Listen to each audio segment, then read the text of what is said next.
Hello मैत्रिणींनो, आपल्या सर्वांची आवडती मालिका तू ही रे माझा मितवा या मालिकेच्या आजच्या मंगळवार 9 डिसेंबरच्या एपिसोडमध्ये एक खूपच भारी ट्विस्ट आला आहे. मैत्रिणींनो, आपल्याला माहिती आहे की अर्णव हा सात्विक फॅशनचा CEO आहे आणि काही दिवसांपूर्वीच अर्णव आणि ईश्वरीने आपलं विंटर कलेक्शन लॉन्च केलं होतं आणि त्यासाठी फायनान्सरकडून पैसे घेतले होते.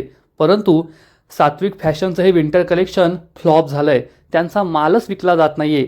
त्यामुळे हे फायनान्सर खूप चिडलेत आणि त्यांनी अर्णवला धमकी दिली की जर आमचं 1 रुपयाचंही नुकसान झालं तर तुम्हाला आमचे सगळे पैसे परत करावे लागतील.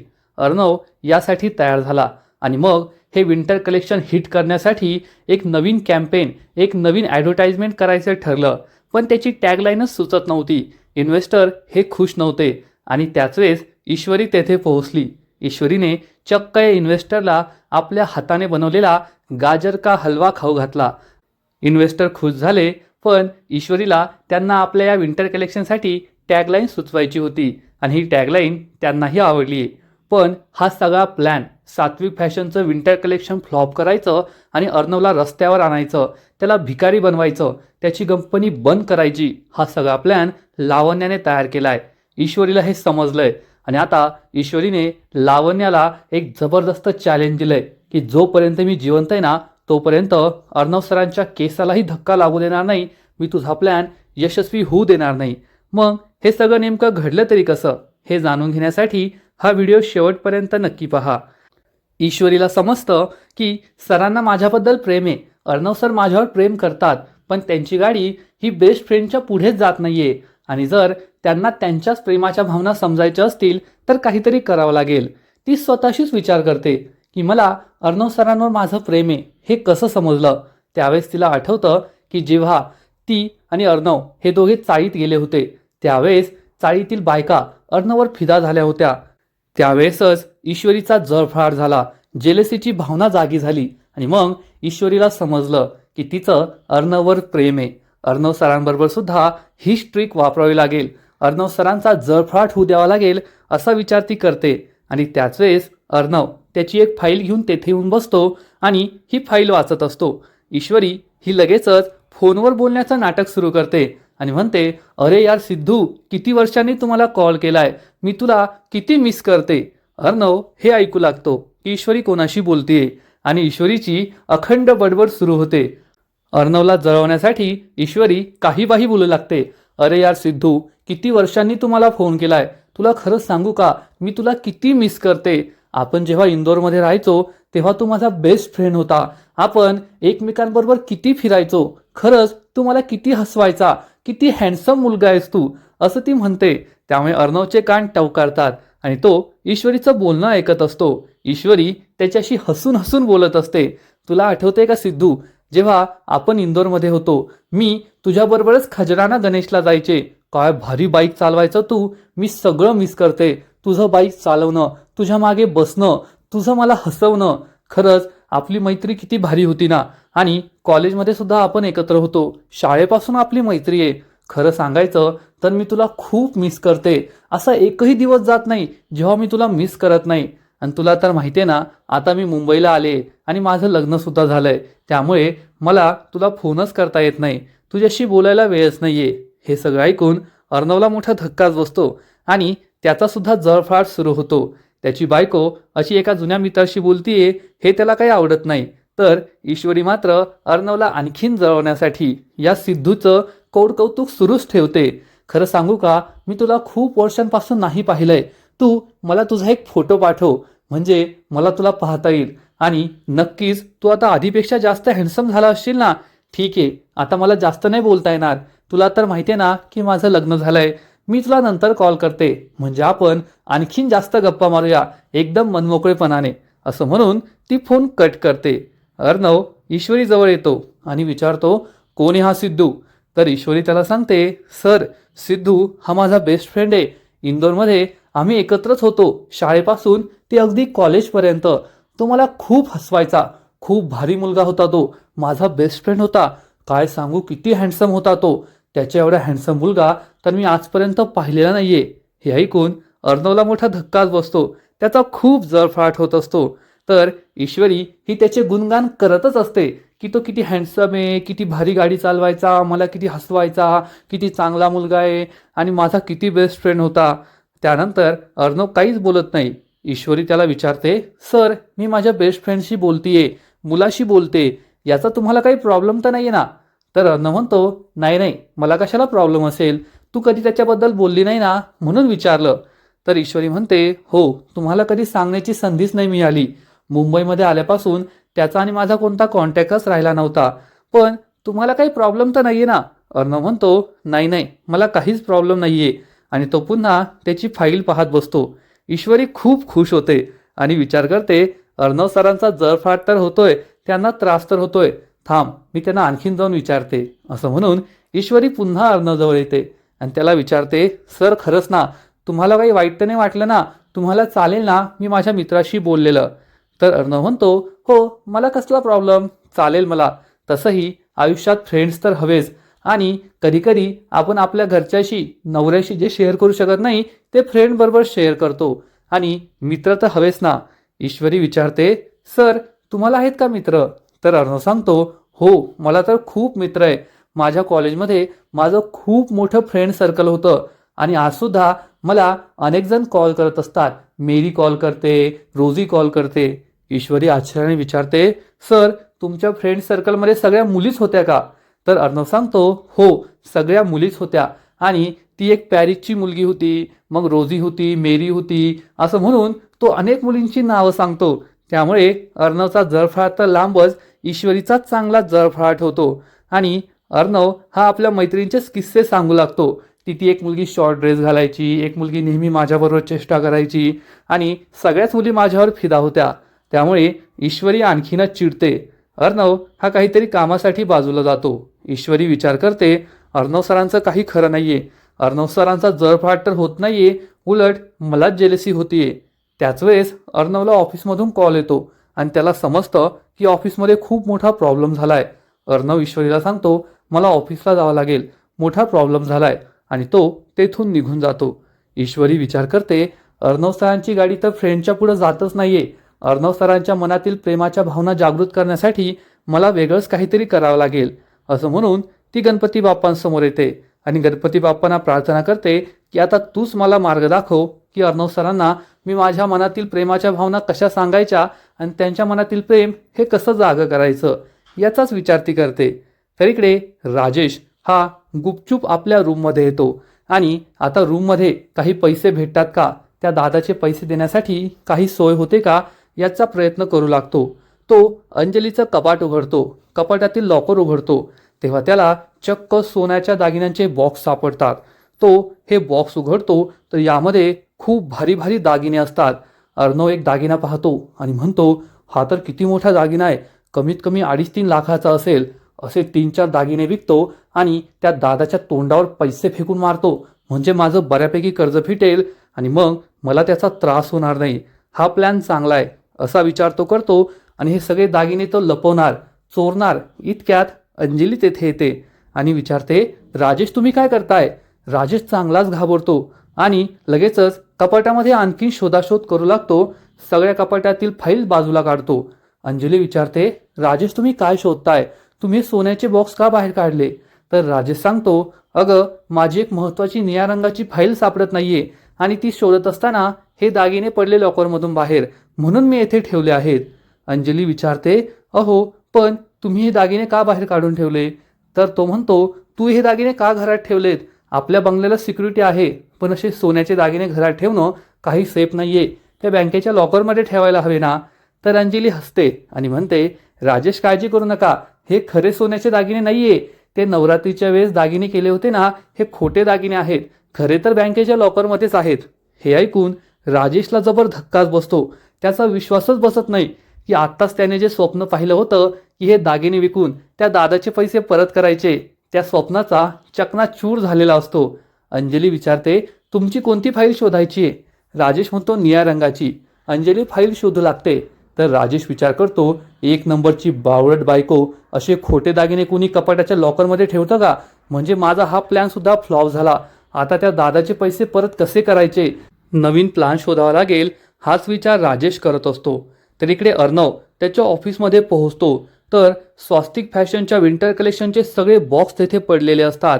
तो आकाश आणि लावण्याला जाब विचारतो, व्हॉट द हेल, हे सगळं काय आहे? हे विंटर कलेक्शन येथे काय करतंय? पण आकाश आणि लावण्य काही उत्तर देणार त्याआधीच सगळे इन्व्हेस्टर्स तेथे येतात आणि म्हणतात, आम्ही तुम्हाला याचं उत्तर देतो. अर्णवला मोठा धक्काच बसतो. हे इन्व्हेस्टर सांगतात, मिस्टर राजेश शिर्के, आम्ही तुम्हाला सांगितलं होतं की जेव्हा आम्ही तुम्हाला विंटर कलेक्शनसाठी फायनान्स करू त्यावेळेस आम्हाला गॅरंटी हवी आहे की आमचा कोणताही लॉस होणार नाही. परंतु तुमच्या स्वस्तिक फॅशनची गुडविल आणि मार्केटमध्ये तुमची जी रेप्युटेशन आहे त्यामुळे आम्ही तुमच्यावर विश्वास ठेवला. आम्हाला असं वाटलं होतं तुमचं विंटर कलेक्शन खूप मोठं हिट होईल, पण असं नाही झालंय. तुमचं विंटर कलेक्शन फ्लॉप झालंय. सगळा माल परत येतोय. तुमच्या गोडाऊनमध्ये तर माल ठेवायला जागा नाही राहिली, म्हणून आम्ही हे सगळे बॉक्स येथे घेऊन आलोय. अर्णवला मोठा धक्काच बसतो. तो या इन्व्हेस्टरला समजवण्याचा प्रयत्न करतो, सर असं नाही होत. कोणतंही कलेक्शन पिकअप व्हायला वेळ लागतो आणि आपण त्याची आणखीन ॲडव्हर्टाइजमेंट करूया ना, कॅम्पेन रन करूया. विंटर कलेक्शन नक्कीच हिट होईल. तुम्ही आमच्यावर विश्वास ठेवा, काळजी करू नका. पण हे इन्व्हेस्टर काहीच ऐकायला तयार होत नाही आणि म्हणतात, नाही राजेश शिर्के, आता आम्ही तुमच्यावर विश्वास नाही ठेवू शकत. आम्ही एकदा विश्वास ठेवलाय आणि आम्ही फसलोय. आता हे नवीन कॉन्ट्रॅक्ट घ्या. तुम्हाला ते साईन करावं लागेल. त्यात आम्ही असा क्लॉज टाकलाय की जर आमचं काही नुकसान झालं तर त्या संपूर्ण नुकसानीची भरपाई तुम्हाला करून द्यावी लागेल. तुम्हाला आमचे पैसे परत करावे लागतील. अर्णवच्या पायाखालची जमीनच सरकते. आकाश या इन्व्हेस्टरला समजवण्याचा प्रयत्न करतो. लावण्य त्यांना समजवण्याचा प्रयत्न करते. आम्हाला थोडा वेळ द्या. आम्ही ॲड कॅम्पेन रन करतो. हे विंटर कलेक्शन नक्की हिट होईल. पण इन्व्हेस्टर्स काहीच ऐकून घेत नाही आणि म्हणतात, आता आम्ही तुम्हाला आणखीन वेळ देऊ शकत नाही. तुम्हाला हे कॉन्ट्रॅक्ट साईन करावं लागेल, नाहीतर आमचे सगळे पैसे परत करावे लागतील.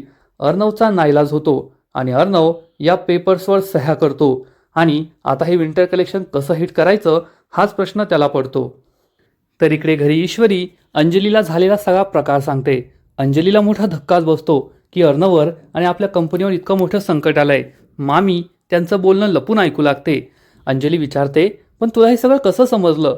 ईश्वरी सांगते, मला अर्णव सरांनी नाही तर आकाश सरांनी सांगितलंय. अर्णव सर हे घाईगडबडीत ऑफिसला निघून गेले ना, म्हणून मी आकाश सरांना कॉल केला होता की नेमकं काय घडलंय. तेव्हा त्यांनी मला हे सगळं सांगितलं. आपल्या कंपनीवर खरंच खूप मोठं संकट आलंय. विंटर कलेक्शन हे फ्लॉप झालंय.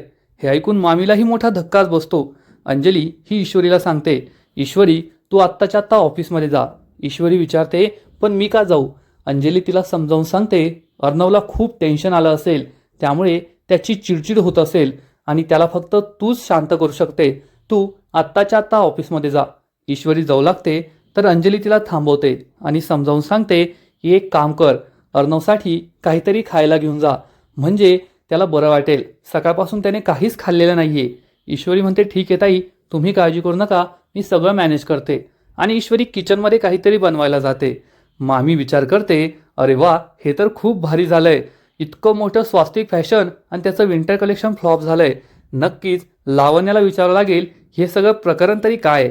आणि मामी खुश होऊन लावण्याला फोन करायला जाते. इकडे अर्णवच्या ऑफिसमध्ये अर्णव हा आपल्या इन्व्हेस्टर्सला संपूर्ण नवीन ॲड कॅम्पेन कसं असेल त्याचं प्रेझेंटेशन देत असतो की हे विंटर कलेक्शन हिट करण्यासाठी तो आता काय ॲड करणार आणि हे ॲडव्हर्टाइजमेंट पुन्हा एकदा विंटर कलेक्शनबद्दल लोकांमध्ये आवड कशी निर्माण करेल. अर्णव हा खूप जीवतोड मेहनत करत असतो. सगळ्या इन्व्हेस्टर्सला समजवण्याचा प्रयत्न करत असतो.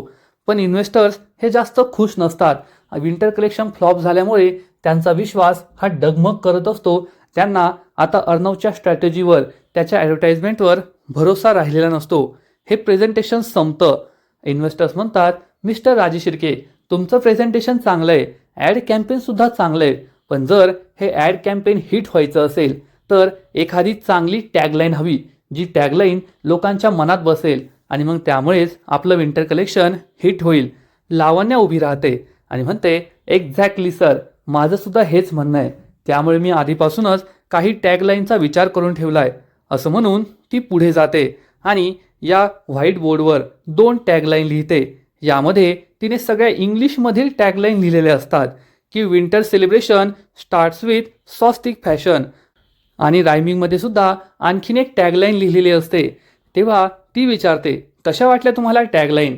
पण हे इन्व्हेस्टर जास्त खुश नसतात आणि म्हणतात, तुम्हाला अजून काही सुचतंय का?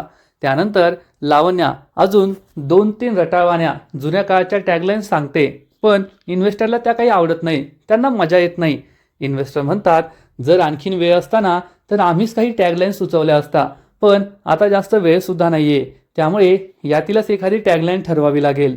पण हे विंटर कलेक्शन किंवा तुमचे ॲडव्हर्टाइजमेंट जास्त हिट होईल असं मला काही वाटत नाही. आणि त्याच वेळेस चक्क ईश्वरी तेथे येते. ईश्वरीला पाहून अर्णवला मोठा धक्काच बसतो. तो तिला इशाऱ्याने विचारतो, तू येथे काय करतीये? तर ईश्वरी म्हणते, मी तुम्हाला काही बोलू का, असं ती इन्व्हेस्टरला विचारते. इन्व्हेस्टर हो म्हणतात. तर ईश्वरी म्हणते, सगळ्यात आधी तुम्ही काहीतरी खाऊन घ्या, मी तुमच्यासाठी खायला आणलंय. हे ऐकून अर्णव, लावण्या आणि इन्व्हेस्टरला मोठा धक्काच बसतो. अर्णव तिला समजवण्याचा प्रयत्न करतो, मिस इंदोर, येथे खूप महत्त्वाची मीटिंग सुरू आहे, बिझनेस मीटिंग, आणि तू सगळ्यांना खायला काय देतीये? तर ईश्वरी अर्णवला समजावून सांगते, अर्णव सर, आता ते आपले मेहमानच आहेत ना, आणि मेहमानांची मेहमान नवाजी तर करायलाच हवी. त्यांना काहीतरी चांगलं खायला मिळालं तर काय वाईट आहे. मी त्यांच्यासाठी मस्त गाजराचा हलवा बनवून आणलाय, आपण त्यांना तो देऊया. असं म्हणून ती अर्णवच्या हातात चक्क 2 प्लेट ठेवते. लावण्याला मोठा धक्काच बसतो की या मूर्ख मुलीचं हे काय सुरू आहे. तर इन्व्हेस्टर सुद्धा म्हणतात, मिस्टर राजेश शिर्के, आता तुमच्या मिसेसने इतक्या प्रेमाने आणलंय तर आम्ही चाखतो, जाऊ द्या, काही फरक नाही पडत. त्यामुळे अर्णवचाही नाईलाज होतो आणि ईश्वरी ही चक्क सर्व इन्व्हेस्टर्सला गाजराचा हलवा खायला देते. हे इन्व्हेस्टर गाजराचा हलवा खातात आणि त्यांना ईश्वरीच्या हातची चव खूप आवडते. इन्व्हेस्टर ईश्वरीचं कौतुक करू लागतात, खरंच खूप सुंदर गाजराचा हलवा बनवलाय. एक इन्व्हेस्टर तर म्हणतो, अगदी घरगुती चव आहे, मला तर माझ्या आईच्या हातच्या गाजराच्या हलवाचीच आठवण आली. हे ऐकून ईश्वरी आणि अर्णवला आनंद होतो. ईश्वरी विचारते, सर, याचा अर्थ हा हलवा तुम्हाला काही अनेक वर्ष मागे घेऊन गेला ना? इन्व्हेस्टर सांगतात, हो, मला माझ्या आईची आठवण आली, मी अनेक वर्ष मागे गेलो. इतक्या वर्षात मी इतका चांगला गाजराचा हलवा आजपर्यंत कधीच खाल्ला नव्हता. ईश्वरी त्यांना म्हणते, सर, मला तुम्हाला हेच समजून सांगायचंय की जर एखादा पदार्थ आपल्याला भूतकाळात घेऊन जाऊ शकतो, एखाद्या पदार्थाबरोबर आपल्या सर्वांच्या भावना जोडल्या गेलेल्या असतात, आठवणी जोडल्या गेलेल्या असतात, तसंच एखाद्या कपड्याबद्दल सुद्धा होऊ शकतं ना. थंडीबद्दल, विंटरबद्दल प्रत्येकाच्या भावना जोडल्या गेलेल्या असतात, त्यांच्या आयुष्यातील काही जुन्या आठवणी जोडल्या गेलेल्या असतात. मग आपली ही जी टॅगलाईन आहे, आपलं हे जे विंटर कलेक्शन आहे, ते सुद्धा आपल्याला प्रत्येकाच्या आठवणींशी जोडावं लागेल. या सगळ्या ज्या टॅगलाईन लावण्य मॅडमने लिहिल्यात ना, त्या सुद्धा खूप चांगल्या आहे, पण ते असं एखादं कनेक्शन नाही निर्माण करत. आपल्याला अशी टॅगलाईन हवी आहे जे कनेक्शन निर्माण करेल, आपल्या मातीशी, आपल्या नात्यांशी जोडली गेलेली असेल, प्रत्येकाला ती आपली हवीहवीशी वाटेल. आणि ही कल्पना इन्व्हेस्टरला सुद्धा खूप आवडते. अर्णव सुद्धा चांगलाच खुश होतो. मैत्रिणींनो, खरंच आजचा एपिसोड खूप भारी होता. अर्णववर एक मोठं संकट आलंय, त्याच्या कंपनीवर मोठं संकट आलंय, आणि बायको असते ती फक्त नवऱ्याबरोबर त्या घरगुती गोष्टींमध्येच नाही तर त्याच्या बिझनेसमध्ये सुद्धा साथ देऊ शकते. नवऱ्यावर मग कोणतंही संकट येऊ, वैयक्तिक असो किंवा त्याच्या व्यवसायानिमित्त असो, व्यवसायाबद्दल असो, बायकोने नवऱ्याची साथ द्यायला हवी हे ईश्वरी दाखवून देतीये. आणि आता ती नक्कीच अशी एखादी टॅगलाईन सुचवणार ज्यामुळे अर्णवचं विंटर कलेक्शन मोठं हिट होईल आणि त्याचा सगळा लॉस भरून निघेल. एवढं मात्र नक्की, आजचा एपिसोड तर भारी होता, परंतु या मालिकेचा पुढचा एपिसोड खूपच खतरनाक असणार आहे. एक मोठा खुलासा होणार आहे, ईश्वरीचं वेगळंच रूप आपल्याला पाहायला मिळेल. कारण आपण पाहू की मामी ही लावण्याला कॉल करून विचारेल, लावण्या, हे सगळं काय होतंय, स्वस्तिक फॅशनचं विंटर कलेक्शन कसं फेल झालं? लावण्या तिला सांगेल, मामी, ते मीच फेल केलंय, हा सगळा माझा प्लॅन आहे. हे ऐकून मामीलाही मोठा धक्काच बसणार. तर इकडे इन्व्हेस्टर, मीडिया हे सगळे अर्णवला जाब विचारतील की तुमचं विंटर कलेक्शन फ्लॉप झालंय, मागचं ॲड कॅम्पेन हिट नाही झालं, मग नवीन ॲड कॅम्पेन हिट होईल का? तुमचं विंटर कलेक्शन चालणार का? आम्हाला उत्तरं द्या. अर्णवकडे कोणतंच उत्तर नसेल, पण ईश्वरी ही लावण्याला मामीशी बोलताना रंगेहात पकडणार आणि मग लावण्या ही सुद्धा निर्लज्जपणे ईश्वरीला सांगणार, हो, मीच हा सगळा प्लॅन तयार केलाय, मी ठरवलंय की अर्णवचं फक्त विंटर कलेक्शनच फ्लॉप नाही करायचं, तर अर्णवची ही संपूर्ण कंपनी डब घायला आणायची आणि अर्णवला रस्त्यावर आणायचं. मी अर्णवची कंपनी बर्बाद करणारे, अर्णवला बर्बाद करणारे. हे ऐकून ईश्वरीला जबर धक्काच बसेल आणि मग ईश्वरी ही लावण्याला ठणकावून सांगणार, तुला काय करायचं ते कर, परंतु जोपर्यंत मी जिवंत आहे ना, मी तुझी एकही इच्छा पूर्ण होऊ देणार नाही. अर्णव सरांचा केसही तू वाकडा करू शकणार नाही आणि त्यांच्या कंपनीला तू कधीच बर्बाद करू शकणार नाही, असं म्हणून ती सुद्धा लावण्याला चॅलेंज करणार. म्हणजे एकूणच ईश्वरीने अर्णवच्या खांद्याला खांदा लावून बिझनेसमध्ये उभं राहण्याचं ठरवलंय आणि ती लावण्याचा प्लॅन फ्लॉप करणार आहे. मग आता ईश्वरी काय करेल, ती लावण्याविरुद्ध कशी लढणार हे पाहणं खूपच इंटरेस्टिंग असेल. तर मैत्रिणींनो, तुम्हाला सुद्धा तू ही रे माझा मितवा ही मालिका आवडते ना? या मालिकेतील अर्णव आणि ईश्वरीची गोष्ट आवडते ना? नक्कीच कमेंट करून सांगा. तुम्हाला काय वाटतं, ईश्वरी अर्णवच्या कंपनीला वाचू शकेल का? त्याच्या कंपनीचं विंटर कलेक्शन हिट करू शकेल का? तेही सांगा. आणि तू ही रे माझा मितवा या मालिकेचे असेच नवीन नवीन अपडेट्स सर्वात आधी जाणून घेण्यासाठी व्हिडिओला लाईक करा, शेअर करा, चॅनलला सबस्क्राईब करा आणि सर्वात महत्त्वाचं म्हणजे बेल आयकॉनवर क्लिक करा. म्हणजे या मालिकेचे नवीन नवीन अपडेट्स तुम्हाला सर्वात आधी मिळत राहतील. खूप खूप खूप धन्यवाद.